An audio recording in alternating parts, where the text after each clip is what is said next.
क्या चाहते हो कि हमारे लोग के कोट पैंट टाई उतर जाए, जाके गांव में जो है मजदूरी करें, उनके बच्चे पढ़ें? इस देश का हुक्मरान बनना है तो तालिब लग रहा है। कैसे बनना है जरा बताना। यूरेशिया भेज देंगे, ब्राह्मण को विदेश भेज देंगे, विदेशी है, कैसे भेजोगे बताना जरा।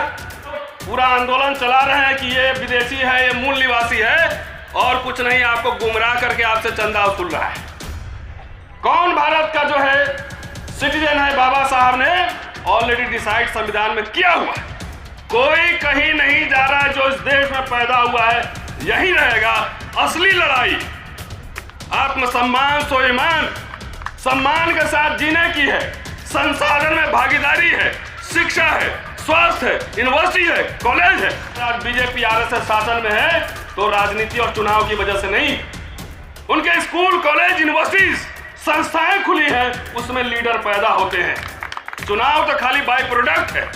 ऑक्सफोर्ड के टक्कर का यूनिवर्सिटी खोलिए ना, नेता वहां से पैदा हुआ, तब हुक्मरान बनेंगे। एक जेएनयू अपना खोलिए ना, तो हमारे नेता और चंदाखोर और धंधाखोर के एजेंडा में ये बात नहीं है। वो समझता है कि खाली चुनाव जीत के हुक्मरान बने। जिस आरक्षण से एक मिडिल क्लास तैयार हो रहा था, उसको पूरा नेस्तनाबूद कर रहा है। पार्लियामेंट नहीं घेरेंगे, सड़क पे नहीं उतरेंगे, कुछ नहीं करेंगे इस मुद्दे पर। शिक्षा खत्म है, रोजगार खत्म है, बेरोजगारी है, इस पे बात नहीं होगी। खाली किस पे बात होगी?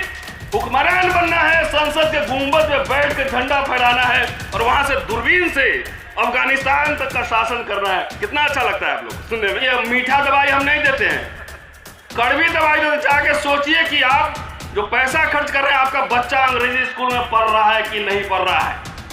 और भक्ति और डांस करने से ज्यादा बेहतर है अंग्रेजी देवी को सलाम कीजिए, उनकी पूजा कीजिए। अंग्रेजी नहीं पढ़िएगा तो भक्त होके खाली डीजे पे डांस करते रहिएगा और कुछ नहीं कर पाइएगा। बाबा दो हुए, एक बाबा के हाथ में संविधान है और एक बाबा के पास मनुस्मृति है। देखा है ना वीडियो? दो बाबा हैं, एक के हाथ में संविधान है और एक के हाथ में मनुस्मृति है। तो ये सिर्फ ऐसे ही नहीं है, ये प्रतीक है, एक सिंबल है कि ये दो विचारधाराओं का एक तरह से टकराव है। देश में जो हालात है, मैं समझता हूं कि संविधान और मनुस्मृति के बीच एक तरह का धर्म युद्ध है और मैं इस धर्म युद्ध में संविधान के साथ खड़ा हूं, चाहे इसकी कीमत जो भी चुकानी पड़े। दोस्तों, उत्तर प्रदेश में और देश में आजकल भावना बहुत जल्दी आहत हो रही है। अभी एक पार्लियामेंट स्ट्रीट थाने में भी एक आदमी ने शिकायत की है कि शिवरात्रि के दिन बाबा साहब के सामने उस संतरा वाला जो है शिवलिंग लगा दिया, इससे हमारी भावना आहत हो गई। मेरे पास आए थे, मैंने कहा कि इसमें दो एंगल से देखने की जरूरत है कि एक तो शिवलिंग में संतरा कलर कर दिया गया, तो जो शिव भक्त हैं उनको भी आहत होना चाहिए इस बात से। दूसरे, जहां पे शिवलिंग को रखा गया वो बाबा साहब के पांव के नीचे है, तो इसमें शिव भक्तों की भी जो है भावना आहत होनी चाहिए थी और उनको भी मोर्चा संभालना चाहिए था। लेकिन आपको लगा कि बाबा साहब ने 22 प्रतिज्ञा में जो बात कही है उस हिसाब से आपकी भावना आहत हुई तो आप थाने चले गए। तो उसमें 3 एंगल से मैंने निकाले, 3 एंगल से होनी चाहिए कि जो शिव के भक्त हैं उनको भी आहत होनी चाहिए कि आप पांव के नीचे बाबा साहब जहां पे पांव चढ़ाकर रखे हैं वहां पे आपने जो है शिवलिंग लगा दी है। तो भावना आहत क्या है? तुम्हारे पांव शरण और हमारे पांव लात। तुम कहो तो ब्रह्म वाक्य और हम कहें तो हल्ला। दोस्तों, आज चूंकि धम्म महोत्सव है, सम्मेलन है और इसमें मुझे बोलना चाहिए था कम से कम डॉक्टर अंबेडकर और बुद्धिज्म पर आधा घंटा, लेकिन जो बहुत सारे चिंतन मनन की बातें 25, 30, 50 लोगों के बीच होती है, जब बहुत सारे लोग हों तो उसमें तो ऐसी बात कही जाती है जिसमें कि सब लोगों को अच्छा लगे, थोड़ा गुदगुदी लगे, है ना, वो दिमाग में कम दिल में ज़्यादा जाए। तो ऐसी बातें यहाँ पे कहनी होती है, इसलिए वक्ताओं की भी मजबूरी होती है। अभी भंते जी ने कहा कि हमारे लोग अपने लोग की ही आलोचना करते हैं, शिकायत करते हैं। तो शिकायत, आलोचना और समीक्षा में अंतर होता है। बाबा साहब भी बहुत सारे अपने लोग, कोट अनकोट, कौन है अपने लोग?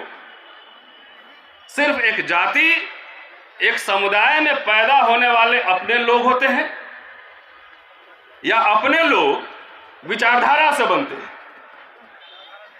आज ही मैं पढ़ रहा था डॉक्टर अंबेडकर का 1940 का भाषण। वो महार, मांग और चमार उस एड्रेस कर रहे थे,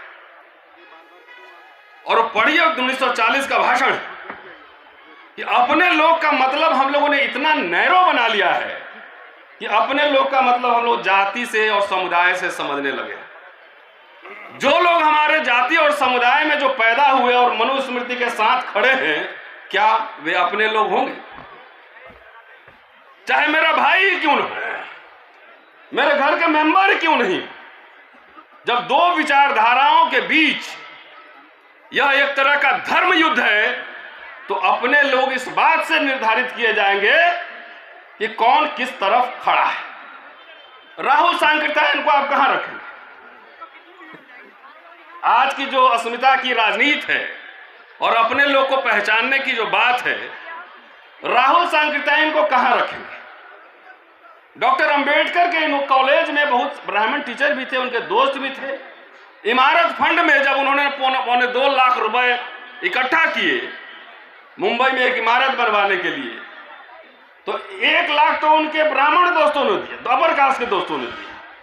तो अपने लोग को उसकी समीक्षा जरूरी है, और इसलिए जरूरी है कि आजकल मैं समीक्षा कर रहा हूं कि जब अपने लोग के नाम पर हमारे लोगों को गलत इतिहास पढ़ाई जाए, गलत दिशा में भेजा जाए, सिर्फ भाषण और नारा दिया जाए, तो ऐसे समय में हमारे जैसे आम लोगों की जिम्मेदारी है कि अपने लोगों की समीक्षा करें और समाज को सही इतिहास, सही सूचना की जानकारी दें। अपने लोग का एक बड़ा नेता है आजकल, बहुत लंबा लंबा बोलता है और कहता है करोड़ों रुपया चंदा इकट्ठा करते हैं। उससे एक पत्रकार ने पूछा कि बहुत लोग सवाल उठा रहे हैं कि स्कूल, कॉलेज, यूनिवर्सिटी नहीं खोले, तो उस नेता जी का कहना था, सोच लीजिए जरा बुद्धि, कि सरकार, ये तो सरकार का काम है। आजादी के पहले लोग अपना स्कूल, कॉलेज, यूनिवर्सिटी खोलते थे, तो सरकार का काम है, हमारा काम नहीं। अगर बात तो सही है कि सरकार का काम है, लेकिन सरकार अगर शिक्षा से अपनी हाथ पीछे खींच ले तो इसका जवाब बताओ। क्या चाहते हो कि हमारे लोग के कोट पैंट टाई उतर जाए, जाके गांव में जो है मजदूरी करें, उनके बच्चे पढ़ें, और जिससे चंदा लेते हो उनसे पूछो कि उनके बच्चे सरकारी स्कूल में पढ़ रहे हैं क्या? तो चंदा लेते हो, उनके बच्चे पढ़ रहे हैं अंग्रेजी स्कूल में। अब तुम्हारी कोई जिम्मेदारी नहीं है। मैं राजस्थान में था 2-3 दिन पहले, वहां मैंने जाकर देखा, वहां अंबेडकर संस्थान का हॉस्टल, जाकर कभी विजिट करके देखिए, मैंने वीडियो ही बनाया उसमें। एक एक चीज ट्रांसपेरेंट है। इस समाज ने ऐसा नहीं है कि समाज ने दिया नहीं है। एक पढ़ा लिखा मिडिल क्लास है, बहुत दिया, उतना दिया कि उतना में तो एक द्वीप खरीद के एक देश बना लिया रहता है। लेकिन भाषण देंगे, और आप लोग को भी ये कह रहा हूं कि आप लोग गुदगुदी वाला भाषण में ताली पीटने का आदत छोड़ दीजिए। इस देश का हुक्मरान बनना है तो ताली लग रहा है, कैसे बनना है जरा बताना। यूरेशिया भेज देंगे, ब्राह्मण को विदेश भेज देंगे, विदेशी है, कैसे भेजोगे बताना जरा। पाकिस्तान से बात किए हो, बड़ा टफ बॉर्डर है। अफगानिस्तान से बात किए हो, टफ बॉर्डर है। ये फालतू के नारों से बचो। बाबा साहब की पूरी किताब पढ़ लीजिए। जो लोग पूरा आंदोलन चला रहे हैं कि ये विदेशी है, ये मूल निवासी है, और कुछ नहीं, आपको गुमराह करके आपसे चंदा वसूल रहा है। मूल निवासी का पूरा कॉन्सेप्ट जब संविधान बन गया तो वो खत्म हो गया। कौन भारत का सिटीजन है? The question of citizenship has already been decided. कौन भारत का जो है सिटीजन है, बाबा साहब ने ऑलरेडी डिसाइड संविधान में किया हुआ। तब एक नया डिस्कोर्स खड़ा करना, इसका मतलब आपको दिखाना कि देखो ऊपर कौवा है, ऊपर देखे कौवा, हाथ से रोटी छीन लिया। तो गुदगुदी वाला भाषण सुन के खूब ताली बजा रहे हैं, सरकार बना देंगे, ये कर देंगे। अरे पांव के नीचे से जमीन खिसक गई। 10-20 साल ठहर जाइए। जितने पढ़े लिखे बाबू लोग हैं ना, बेटी के ब्याह करने के लिए जो है लड़के नहीं मिलेंगे। दावे के साथ कह रहा हूं, नोट कर लेना। इसलिए कि सारे कुछ निजीकरण हो रहे हैं। स्कूल, कॉलेज, यूनिवर्सिटी, जिस आरक्षण से एक मिडिल क्लास तैयार हो रहा था, उसको पूरा नेस्तनाबूद कर रहा है। पार्लियामेंट नहीं घेरेंगे, सड़क पे नहीं उतरेंगे, कुछ नहीं करेंगे इस मुद्दे पर। शिक्षा खत्म है, रोजगार खत्म है, बेरोजगारी है, इस पे बात नहीं होगी। खाली किस पे बात होगी? हुक्मरान बनना है, संसद के गुंबद पे बैठ के झंडा फहराना है और वहां से दूरबीन से अफगानिस्तान तक का शासन करना है। कितना अच्छा लगता है आप लोग को सुनने में? फैंटेसी, ड्रीम गर्ल फिल्म है ना। बहुत रात में सोते होंगे तो लगता होगा पूरा ये आरएसएस के लोग फैलाते हैं चुनाव के समय गांव-गांव में, और खासतौर से दलितों में और पिछड़ों में, कि ये मौलवी साहब पाकिस्तान चला जाएगा ना तो हवेली और जमीन तुम्हारा ही होगा। खूब गुदगुदी लगता है कि हमारा ही होने वाला है। आज तक 4 मुसलमान को पाकिस्तान भेज पाए हैं। उसी तरह उसका एक दूसरा चैप्टर है, दूसरा पहलू, दलित एडिशन आरएसएस का। वो सारी एनर्जी इसी में लगा रहा है कि इसको यूरोसिया भेज देंगे, ब्राह्मण विदेशी है, और आप गुदगुदी हो जाती है कि चले जाएंगे तो सारा माल हमारा होगा। तो ये दीवा स्वप्न हटा दीजिए। कोई कहीं नहीं जा रहा है। जो इस देश में पैदा हुआ है यही रहेगा। असली लड़ाई आत्मसम्मान, स्वाभिमान, सम्मान के साथ जीने की है। संसाधन में भागीदारी है, शिक्षा है, स्वास्थ्य है, यूनिवर्सिटी है, कॉलेज है।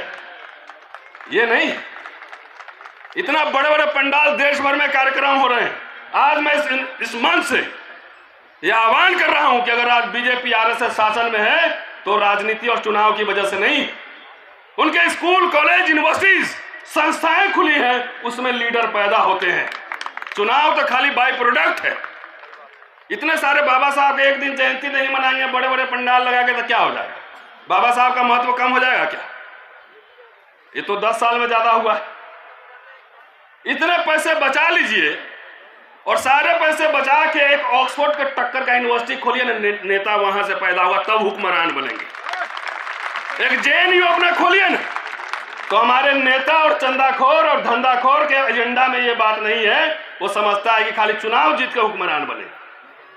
अरे एक सीए तो ढंग का है नहीं आपके समाज में, तो खीरा चोरी के आरोप में जेल चले जाओगे। हीरा चोरी इंग्लैंड में फोटो खिंचवाता है? हवेली में रहता, तो हवा में मत उड़िए। सुजीत बैठा हुआ है अपने समाज का, वहां भानु प्रताप जी बैठे हुए हैं। 10-20 लॉयर है जो गाउन फहरा के जाके चीफ जस्टिस कोर्ट में अंग्रेजी में बहस करता हो। हुक्मरान बन लोगे? कैसे बनो? ये गलतफहमी पालिए। आज से जाइए, सोचिए। ये मीठा दवाई हम नहीं देते हैं, कड़वी दवाई देते। जाके सोचिए कि आप जो पैसा खर्च कर रहे हैं, आपका बच्चा अंग्रेजी स्कूल में पढ़ रहा है कि नहीं पढ़ रहा है। और भक्ति और डांस करने से ज्यादा बेहतर है अंग्रेजी देवी को सलाम कीजिए, उनकी पूजा कीजिए। अंग्रेजी नहीं पढ़िएगा तो भक्त होके खाली डीजे पे डांस करते रहिएगा और कुछ नहीं कर पाइएगा। यह बात कहने आया हूं। दिमाग पे जोर दीजिए। मुश्किल काम में थोड़ा एनर्जी लगता है और मीठा मीठा लड्डू गप गप खा लेते हैं। और नीम का जो है कुछ मिलेगा बना के तो थोड़ा सा कड़वा लगता है। हम लोग नीम है। अगर बाबा साहब के पूरे अंतिम बात कह रहा हूं, बाबा साहब में खूब नारे लग रहे हैं। बाबा साहब के राइटिंग्स पढ़िए। मैं महाराष्ट्र में जाता हूं तो बाबा साहब के ऊपर बोलने से पहले 3 मिनट तो उनके गुणगान में महाकारुणिक, महाबोधि, तमाम तरह की बात होती। और बाबा साहब खुद ही भाइयों और बहनों से संबोधन शुरू करते थे और बोलने में ज्यादा, काम की बात करने में ज्यादा वक्त लगाते थे। बाबा साहब को अगर पढ़ेंगे, उनको देखेंगे, तो उसमें 2 चीज स्पष्ट रूप से दिखेगा। एक तरफ बुद्ध और एक तरफ कार्ल मार्क्स, और दोनों को अगर हटा के बाबा साहब को समझेंगे, बाबा साहब का बी भी ना समझ पाएंगे। कार्ल मार्क्स, बुद्धा, कबीर, पूरा दर्शन पढ़िए। वो स्टेट सोशलिज्म की बात कर रहे हैं, जो धम्म की प्रचार की बात कर रहे हैं। ये समय नहीं है, 1954 में रंगून का भाषण है कि बौद्धिज्म और धम्म जो है ये अपने आप घर में नहीं जाएगा, भंते जी लोग सबको घूम घूम के प्रचार करना पड़ेगा। इसका फॉर्मूला उन्होंने दिया हुआ है। शुक्रिया साथियों, फिर कभी मौका मिलेगा तो विस्तार से।